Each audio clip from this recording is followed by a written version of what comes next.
Hello again, let me slap you with a fat stat. Since Destiny launched in 2014, there has been 23 expansions spanning an 8-year period, and I have played every single one of them. Yes, the memories. Destiny 1, where it all began. D1 gave us 4 expansions. The Dark Below, House of Wolves, followed by the far beefier Taken King and Rise of Iron. To this date, still 2 of my favourite expansions. Then Big Boy Destiny 2 dropped. Shiny, new, but ultimately lacking in depth. It was followed by what is considered Destiny's worst ever expansion, Curse of Osiris, and then Warmind. Not a great year for Bungie, but the studio listened to the criticism and dropped the Forsaken expansion in 2018. Not only did this expansion pack a serious narrative punch, fan favourite Cade 6 got shot to death. Forsaken also introduced us to Bungie's seasonal formats. We got Season of the Forge, Season of the Drifter, and Season of Opulence. Yep, Bungie finally found a consistent content release schedule. In 2019, we got a big expansion, Shadowkeep, and 4 seasons. In 2020, big expansion, Beyond Light, and 4 seasons. In 2022, big expansion, Witch Queen, and you guessed it, 4 seasons. Can you see a pattern emerging? We ain't done yet. Now, looking ahead, we have the Lightfall expansion, plus of course the obligatory 4 seasons. And finally, pun intended, the final shape. And I'm guessing, based on what's gone before, we're gonna get another 4 seasons to conclude this truly epic narrative. Now, guys, everything from Destiny 1 up until the final shape is one continuous story arc known as the Light and Darkness Saga. A 10-year adventure comprising at least 36 expansions. And I can't believe I'm gonna say this, but we still ain't done.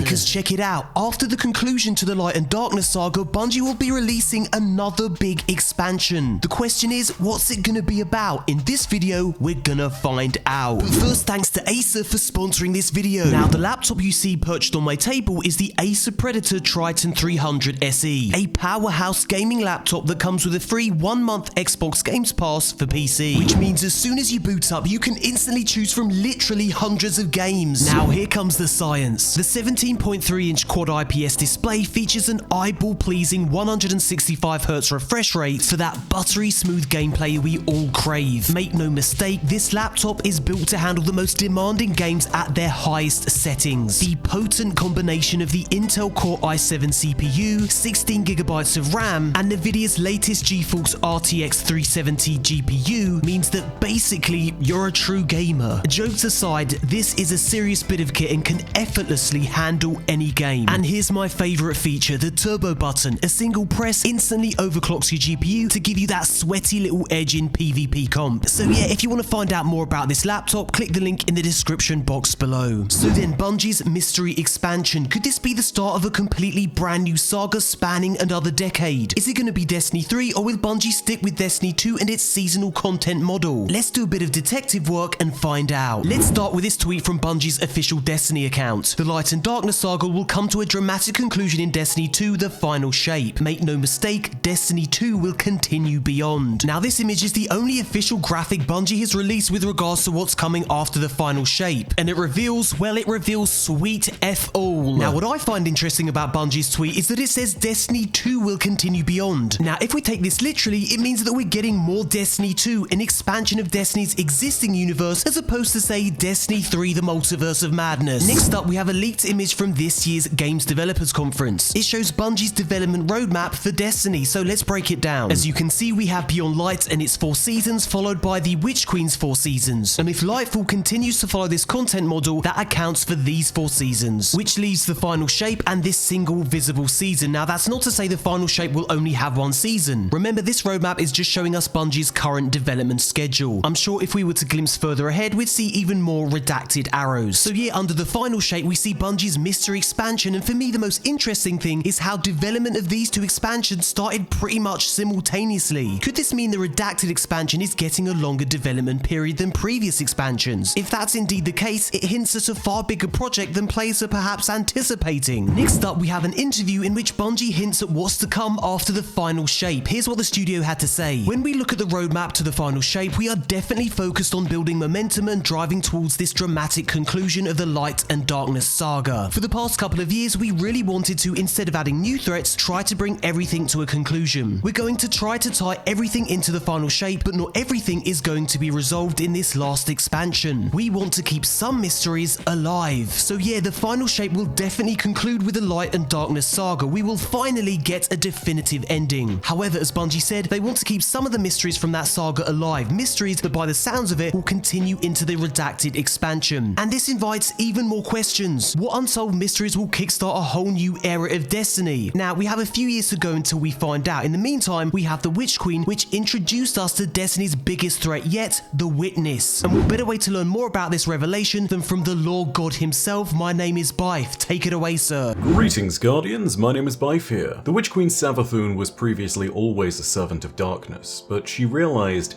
that the logic behind the darkness was flawed. So she began plotting to stop the Witness and free herself from darkness and her worm by being chosen by the light after all that happened in the Season of the Lost with the whole exorcism ritual. But how to do this? She left behind the designs for our first glaive, the Enigma, on her ship, the Lure, and when we acquired it, we also unlocked the darkness power of Deep Sight. This allows us to see memories of the past, memories that Savathun no longer had access to after she'd been chosen by the light. Remember, when you get resurrected as a Guardian, you lose all your memory.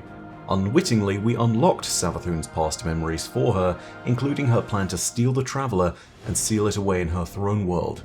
This would defend the Traveler from the Witness, but it would also cut us off from our light. We stopped her, but failed to kill her ghost Imaru, which means that Savathun might still come back one day.